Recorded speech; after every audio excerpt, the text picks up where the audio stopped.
에베소서 1장 3절에서 10절의 말씀을 중심으로 해서 거저주신 은혜라고 하는 주제로 함께 은혜를 나누기를 원합니다. 2018년도 금방 지나갔네요. 우리가 무엇을 하는 것이 아무것도 없는데 그저 훌떡 지나갔습니다. 그리고 여기에 또 모이신 우리 사랑하는 샘터교회 또 모든 성도님들께서도 한 해에 참 어려운 일도 많았고 또 좋은 일도 있었고 서로 가정들마다 이런저런 모습들 가운데 많은 일들이 있었습니다. 여기까지도 인도하시고 또 오늘 우리 예배를 받아주시는 하나님께 대해서 감사하지 아니할 수가 없습니다. 또 새해에 또 우리들에게 또 비전을 주셔서 그 비전 가운데 함께 하나님과 동행할 수 있는 시간들을 주심을 또한 감사를 드립니다. 우리 성도들 가정에 하나님의 무한하신 축복이 늘 있으시기를 주님의 이름으로 또 한번 축원을 드립니다. 오늘 이 예배에서 본문을 통해서 우리가 좀 알아봐야 할 것이 있습니다. 그것은 바로 하나님의 은혜라는 것이에요. 은혜. 이 은혜가 참 우리들에게 생명과 같은 것인데 이 은혜를 우리는 너무 값싸게 여기지 않나 하는 그런 모습에서 은혜에 대해서 다시 한번 돌아보자라는 것을 통해서 말씀을 준비를 했습니다. 그런데 오늘 이 바울 사도가 이 에베소 교회에게 전하는 이 편지 가운데 우리가 눈여겨보아야 할 중점된 말씀들이 있습니다. 그 말씀들이 바로 1절에 기록을 하고 있는데요. 왜 바울 사도가 이 에베소 교회들에게 이 서신을 보내면서 우리 주 예수 그리스도 안에서 통일되게 하려 하심이라는 것을 그렇게 강조했는지 좀 알아보고자 합니다. 자, 1절에 이렇게 기록을 합니다. 하나님의 뜻으로 말미암아 그리스도 예수의 사도된 바울은 에베소에 있는 성도들과 그리스도 예수 안에 있는 신실한 자들에게 편지하노니 이렇게 얘기를 하고 있습니다. 자, 여기에 두 부류의 사람이 나오고 있습니다. 모든 사람이 아니, 성도들과 예수 그리스도 안에 있는 신실한 사람들, 두 종류의 신앙인에게 편지를 하고 있어요. 자, 그렇다면 바울은 왜 이런 서신을 이 에베소 교회에 보냈을까? 오늘 우리는 그것을 좀 알고자 합니다. 지금 많은 사람들이 우리 크리스천인들이 이 은혜에 대해서 너무 값싸게 여긴다는 거예요. 마치 보따리에다가 이 은혜라는 것을 싸가지고 다니면서 항상 어디에서나 자기들이 편한 대로 그 보따리를 풀어서 물건을 파는 또 물건을 나누어주는 그런 모습으로 은혜가 전락이 됐다는 거예요. 아주 값싸게. 그래서 하나님이 주신 이 은혜가 은혜인 줄 모르고 우리는 사용하고 있다는 거예요. 그래서 어떠한 일이든 간에 보게 되면 하나님의 은혜죠. 하나님의 은혜죠. 이렇게 고백하는 부분들이 많다는 거예요. 그래서 진정 하나님의 은혜는 무엇일까요? 왜 우리에게 하나님의 은혜를 내려주셨냐는 거예요. 이 은혜의 단어라는 것은 궁일이 불쌍히 여기셨다는 뜻을 가지고 있어요. 그리고 기뻐하신다는 뜻을 가지고 있어요. 그렇기 때문에 이 은혜라는 단어를 함부로 사용해서는 안 되는 거예요. 정말 내가 무엇 때문에 하나님 주신 은혜인지를 그것을 안다고 한다면 이 은혜는 값싸게 사용되는 것이 아니라는 거예요. 자, 오늘 이 본문에서 보게 되면 이 바울 사도가 아주 강조한 말씀이 있어요. 그 말씀은 예수 그리스도 안에서 계속해서 반복하고 있어요. 이 은혜는 창세전에 우리를 선택하신 그 하나님이 예수 그리스도 안에서 주셨다는 거예요. 어떤 바깥에서 인위적으로 급하게 조달된 은혜가 아니라 하나님께서 창세전에 이미 준비하신 그 은혜를 예수 그리스도 안에서 빼온 거란 말이에요. 그 빼오신 은혜를 우리를 불쌍히 여기시고 우리에게 주셨다고 하는 거예요. 그런데 우리는 이 은혜를 가지고 마치 보따리 상인처럼 사용하고 있다는 거예요. 은혜의 연결성은 뭐예요? 바로 예수 그리스도 안에서 우리를 구원하셨다는 거잖아요. 그 구원을 우리에게 주셨는데 이 구원이 오늘 21세기를 살아가는 우리 성도들에게 너무 값어치 없이 여겨진다는 거예요. 그냥 받았으니까 언제든지 필요할 때 사용하고 필요치 않으면 버려버리는 이런 은혜로 전락이 됐다는 게 문제가 되는 거예요.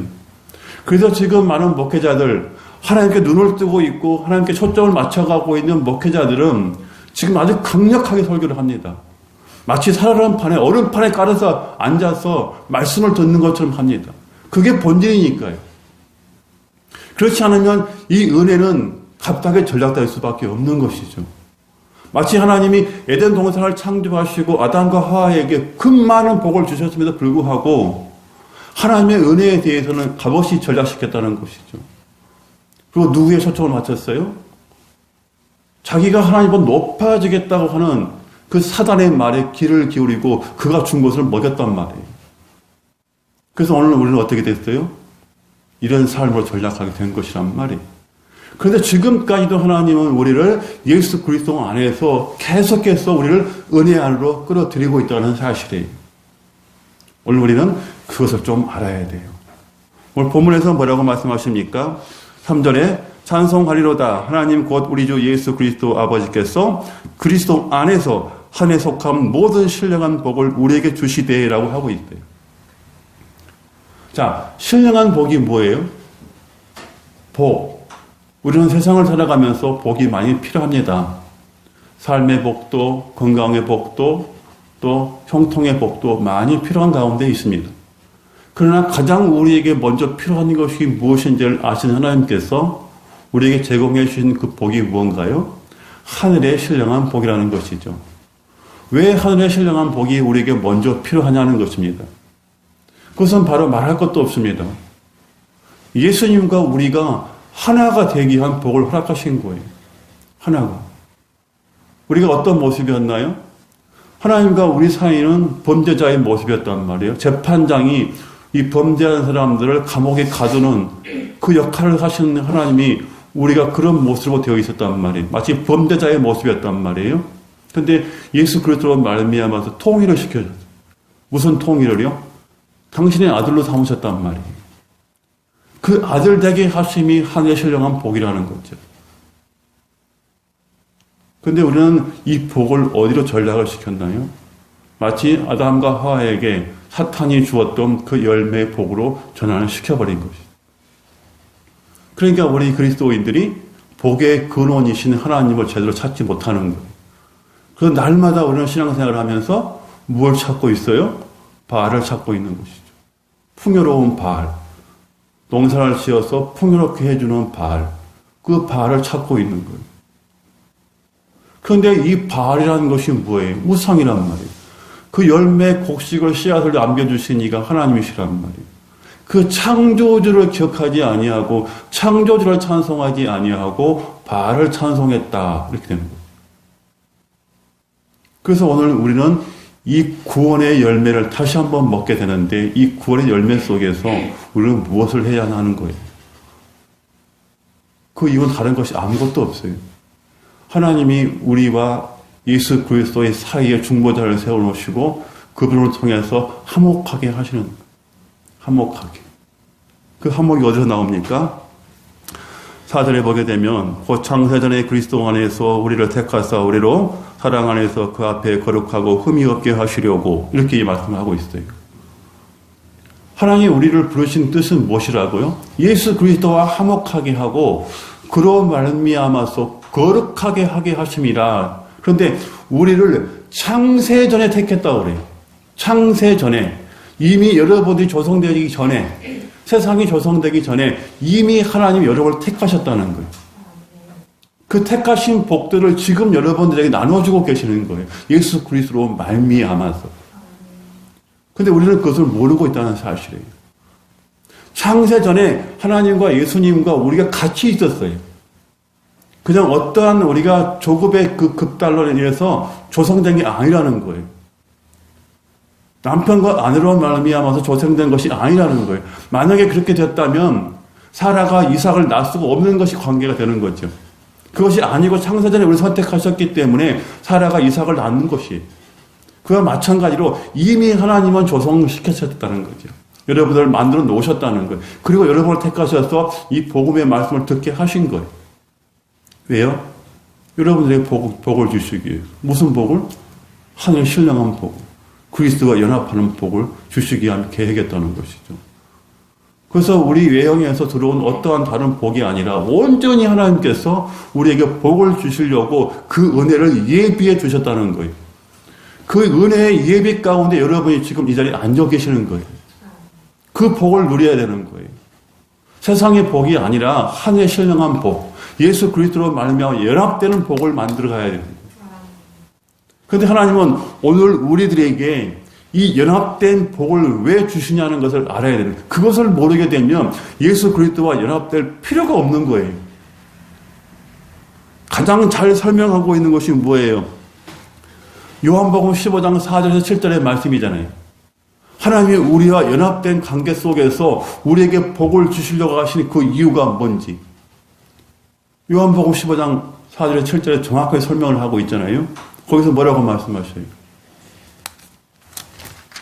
여러분들 설명해 드릴게요.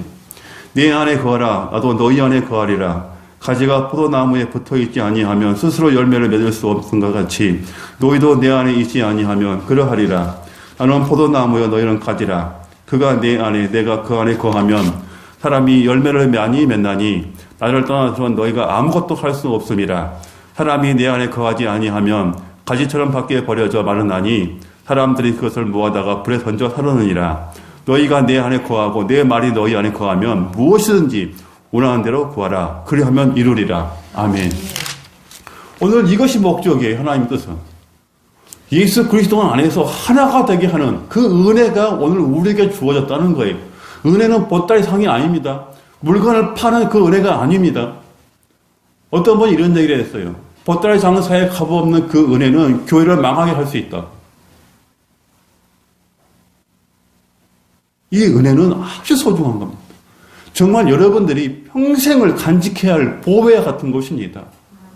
그 어떤 것을 주고서 바꿀 수 없는 그런 귀한 것입니다. 하나님이 우리를 긍휼히 여기시고 우리를 사랑하사 그 아들을 내어주시는 은혜를 우리에게 허락하신 거예요. 그런데 우리는 이 은혜를 망각하고 매일매일 우리 자신들은 바알에게 가기를 원하고 있어요. 이것이 현실이에요. 그래서 지금은 내가 그 은혜를 받고 있고 크리스천이라고 하지만 많은 사람들이 어찌 보면 대부분 사람들이 그 바알에게 머리를 좋아하는 것이 아닌지 우리 주님의 그 피값을 헛되이 여기는 그런 은혜를 우리는 강구하고 있는 것은 아닌지 우리 사랑하는 샘터교회 성도님들은 그러지 않기를 바랍니다. 일생을 내가 살아가면서 먹고 마시는 것 때문에 창세전에 나를 선택하시고 나를 부르셔서 나에게 이 구원이란 크신 은혜를 주셨는데 그 은혜를 먹고 입고 사는 것에 대해서 바꾸지 않는 그런 우리 성도님이 되시기를 축복합니다. 그리고 이렇게 말씀을 드립니다. 하나님께서 오늘 우리들을 부르신 이유는 이는 그가 사랑하시는 자 안에서 우리에게 거저 주시는 바 그 은혜의 영광을 찬송하게 하려 하는 것이니라. 결론이 나왔죠. 하나님께서 우리를 구속하시고 우리를 사랑하여 주셔서 구원을 내려주시고 그리고 그 구원을 주신 이유가 무엇인가에 대해서 하나님을 찬송하게 하려 하심이라. 그 말이. 우리를 부르신 것은 하나님을 높여드리라는 것. 높이라는 것, 내가 너의 아버지다라고 하는 것, 그것을 찬송하라는 거예요. 얼마나 우리 하나님 멋있어요. 자기 욕심 부리는 것이 아니고 우리들에게도 하나님의 자녀가 되는 권세도 주시고 은혜도 허락하여 주시고 하나님 아버지를 기뻐 찬송할 수 있는 같이 살자라는 뜻이잖아요. 같이 살자. 너는 아버지를 찬송하고 아버지는 너를 축복하고 그렇게 하나의 가족이 되자라고 하는 거잖아요. 이것이 어디서 나타나고 있습니까? 누가복음 15장에 나타나 있잖아요. 그 못돼 먹은 둘째 아들이 아버지 재산 다 가지고 나가서 탕진하고 돌아올 때에 그 아버지가 준 게 뭐예요? 송아지, 금가락지, 옷, 신발. 이것뿐이었어요. 근데 그 큰아들은 뭘 가지고 있었어요? 아버지 재산을 전부를 가지고 있었잖아요. 전부 다. 이스라엘 율법, 유대의 율법은 장자에게 아버지의 재산을 다 주게 돼 있어요. 그래서 불구하고 다 자기 건데, 그 죽었다가 살아난 동생에게 소 한 마리, 의복 한 벌, 반지 하나, 신발 하나, 그게 준 게 뭐가 아깝다고. 아버지한테 삿대질하면서, 아버지, 나는 아버지 집에서 평생 동안 노예 생활을 살았는데 저 창기하고 호랑방탕하고 동생에게 주면서 나는 친구에게 염소새끼 하나 안 줬습니까? 아버지를 원망하잖아요. 그래 아버지가 뭐라 그래요? 이놈아, 다 네 거 아니냐, 네 거. 네 거잖아. 너는 살아있잖아. 동생은 죽었다가 다시 살아났잖아. 동생한테 이것도 못 주니 그 아버지의 책망이 거기 들어가 있잖아요. 오늘 우리를 그렇게 부르셨잖아요. 다 주시려고. 하늘의 것을 다 주시려고 부르셨잖아요. 근데 우리는 그것을 받아 누리면서도 날마다 우리는 회전시키려고 그래. 회전시키려고. 더 좋은 곳이 없나? 더 좋은 곳이 없나? 사랑하는 여러분, 하나님은 오늘 저와 여러분 한 사람 개개인들을 불러서 이 시간 급히 조달해서 앉힌 게 아니라 창세 전에 이미 저와 여러분들을 부르시고 계획하셨다는 사실을 절대 의심하지 마십시오. 그리고 창세전에 계셨던 예수 그리스도께서 내가 너를 통해서 내가 십자가에 못 박아 죽을 것이라는 것을 이미 예언하셨다는 것을, 예정하셨다는 것을. 그래서 예수 그리스도 안에서 우리를 살리시고 우리에게 복을 주심으로 하나님의 자녀가 되는 권세를 주셨고, 그 권세 가운데 하나님은 찬양을 받기를 원하시잖아요. 찬양이라고 하니까 찬송가 653장까지 부르는 게 아니에요. 여러분의 삶 속에서 드려지는 예배를 찬양이라고 하는 거예요. 그리고 여러분의 입술 가운데 신앙 고백을 찬송이라고 하는 거예요. 여기 써있는 가사 찬송이 아니라 우리의 모든 것이 다 하나님께 영광이 되게 한다는 거예요. 싸구리 은혜를 보따리에 삼아가지고 막 풀어제끼는 그런 은혜가, 그런 찬송이 삶이 아니라 그 누구가 그 은혜의 보따리를 뺏으려고 할 때 그 손을 잘라버릴 정도로 감직해야 하는 것이 은혜의 구원이라는 거예요. 우리 사랑하는 샘터교회 성도님들, 이 한 해를 살아오면서 하나님의 그 은혜 가운데 살아왔습니다. 그리고 앞으로 펼쳐질 여러분의 미래의 세계에도 하나님께서 여러분들에게 각자에게 달란트대로 그 은혜를 또 허락하실 것입니다. 그 은혜를 망각하지 말고 보따리를 풀어서 내던지지 말고 여러분이 필요할 때만 보따리를 챙기는 그런 신앙 되지 말고 내가 하나님의 자녀라는 것, 예수 그리스도의 피값으로 산 자식이라는 것을 꼭 기억하시고 그분을 붙드십시오. 그럴 때 우리는 희망이 있는 곳이고 소망이 있는 곳이고 미래가 있는 곳입니다. 오늘 본문은 이렇게 말씀합니다. 모든 일을 그의 뜻의 결정대로 일하시는 이의 계획을 따라 우리가 예정을 입어 그 안에서 기업이 되었으니 이는 우리가 그리스도 안에서 전부터 바라던 그의 영광의 찬송이 되게 하려 하심이니라. 오늘 이 본문의 말씀의 핵심이 여기 나와 있습니다. 바로 그것이 12절과 14절의 말씀이 오늘 본문 바울 사도가 왜 에베소 교회들에게, 성도들에게, 그리스도 안에 있는 사람들에게 이 말씀을 선포했냐면은 바로 그것은 12절부터 14절의 말씀이 이렇게 되어야 한다라고 하는 거예요. 사람을 위해서 복이 아니라 하나님의 영광을 위해서 우리에게 복 주심이 있다는, 뭐라고 말씀하십니까? 그 안에서 너희도 진리의 말씀 곧 너희의 구원의 복음을 듣고 그 안에서 또한 믿어 약속의 성령으로 인치심을 받았더니 이는 우리 기업의 보증이 되사 그 얻으심 것을 속량하시고 그의 영광을 찬송하게 하려 하심이라. 아멘. 여기에 보게 되면 지금 성부, 성자, 성령, 우리 사도 다 나오죠. 교회 모든 것이 다 나오잖아요.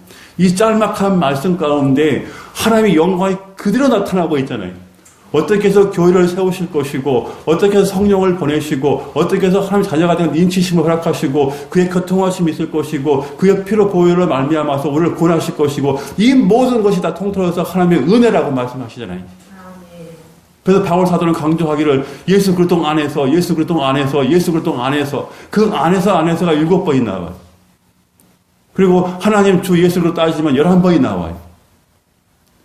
많이 나오고 적게 나오면 문제가 되진 것이 아니라 하나님의 말씀 안에서 오늘 우리를 인치셨다는 거예요. 약속에 인치셨다는 거예요. 보증이 되셨다는 거예요. 그러므로 여러분은 하나님의 자녀라는 거예요. 이것을 확신을 가져야 되는 거예요. 그래야만이 우리는 그 귀한 은혜를 보따리 상의로 만들지 않는 거예요. 분명히 여기서 나열을 합니다. 13절의 중점을 더 둡니다. 그 안에서 너희도 진리의 말씀 곧 너희의 구원의 복음을 듣고 그 안에서 또한 믿어 약속의 성령으로 인치심을 받았다라고 완전히 하나님께서 딱 얽매여 주십니다. 어디 빠져나가지 못하도록 여러분이 어떠한 존재인 것을 정확하게 설명해 주고 있는 거예요. 말씀으로 믿어 약속의 성령으로 인치심 도장 찍었다는 거예요. 이미 하나님의 말씀으로 약속을 했기 때문에 예수 그리스도의 보혈로 말미암아서 성령의 도우심을 통해서 인치심을 도장을 찍었다는 거예요. 너희는 내 것이라는 거예요. 그런데 왜 우리가 그 은혜를 귀한 은혜를 받았는데 불구하고 맨날 바알이야 바알이야 하냐는 거예요. 그런 삶을 버려야 돼요. 이제 버려야 돼요. 2029년 우리 샘떡의 표어가 뭐라고요? 이 주보를 보신 분은 다 아시죠? 다른 데 희망이 있는 게 아니에요.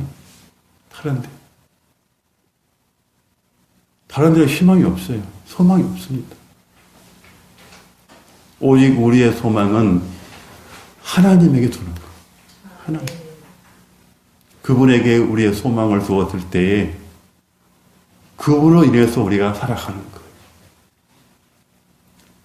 사랑하는 샘터 우리 성도 여러분, 이곳에서 여러분들이 신앙생활을 하면서 하나님을 하루하루 이틀 사흘 만나가고 있습니다. 지금은 어떠한 단계로서 급속하게 이루어지지는 않습니다. 여러분이 1시간, 2시간, 3시간 차근차근 예수님과 교제를 가짐으로 말미암아서 더 좋은 모습으로 발전해 나가는 것입니다. 그것이 죽을 때까지 우리가 쌓아 올려가야 할 행실들입니다. 예배입니다. 그로 말미암아서 우리는 하나님의 자녀가 되는 권세를 받는 것이고 우리 또한 하나님의 자녀가 되어서 하나님을 영광스럽게 찬송하는 것입니다. 이제 2018년도 이 마지막 예배를 통해서 여러분의 받으신 그 구원의 은혜에 대해서 헛되이 생각하지 마시고 아주 값진 은혜라는 것을 기억하시고 그 누구도 나를 구원할 수 없었지만 하나님께서 예정하심으로 말미암아서 그의 뜻 가운데 그의 경륜 가운데 나를 예수 그리스도의 그 보혈로 말미암아서 깨끗하게 씻으시고 이제 성령의 인치심을 받아서 하나님의 자녀가 됐다는 약속을 해주셨다는 것. 그것을 받는 것이 가장 큰 복인 거예요. 이것을 받지 못해서 허덕이는 사람들이 얼마나 많이 있습니까? 지금도 저 세상 속에서는 가장 행복하게 사는 것 같지만 가장 불행한 인생들이 얼마나 많습니까? 그러나 우리는 불행한 것 같지만 예수 그리스도로 말미암아서 행복한 인생을 살아가고 있으니 얼마나 좋습니까? 그 은혜를 주신 아버지 하나님께 영광을 돌리시기를 바랍니다. 그리고 시편에서는 이렇게 기록합니다. 시편 2편 12절에 그 아들에게 입맞추라. 그렇지 아니하면 진노하심으로 너희가 길에서 망하나니 그의 진노가 급하심이라. 하나님께 피하는 자는 모든 사람들은 다 복이 있도다라고 말씀하십니다. 지금까지 그렇게 왔던 것처럼 이제 우리 샘떡의 성도님들은 어떠한 상황이 있다 할지라도 하나님께 피하십시오. 그게 사는 방법입니다. 그게 우리가 해야 할 본분입니다. 자녀된 본분인 것이고 아버지를 모시는 자녀의 효입니다. 하나님을 효하지 아니하고 어찌 나를 낳아주신 부모를 효할 수 있겠습니까? 사랑하는 여러분, 이제 말씀을 간단히 맺으려고 합니다. 이미 우리는 하나님께서 예정하셨고 택하셨고 부르셨습니다. 그리고 예수 그리스도로 말미암아 복음의 말씀을 주시고 그 말씀 가운데 믿게 하시고 약속의 성령으로 인치심을 받게 허락해 주시고 이제 하나님의 자녀가 되게 하셨습니다. 그리고 이 자녀 되게 하시면 바로 뭐라고요? 하나님을 찬송하게 하려 하심이라고 말씀해 주고 있습니다. 오늘 에베소서의 이 편지를 통해서 바울 사도가 고백했던 것처럼 이제 성도와 예수 그리스도 안에 있는 신실한 사람들에게 보냈던 것처럼 이제 우리 삶 속의 모든 성도님들은 성도가 아닌 예수 그리스도 안에서 신실한 사람이 되어서 하늘의 신령한 축복도 또 땅의 기름진 복도 받아서 다 누리시면서 행복한 여생을 살아가시기를 주님의 이름으로 축원합니다. 기도합니다.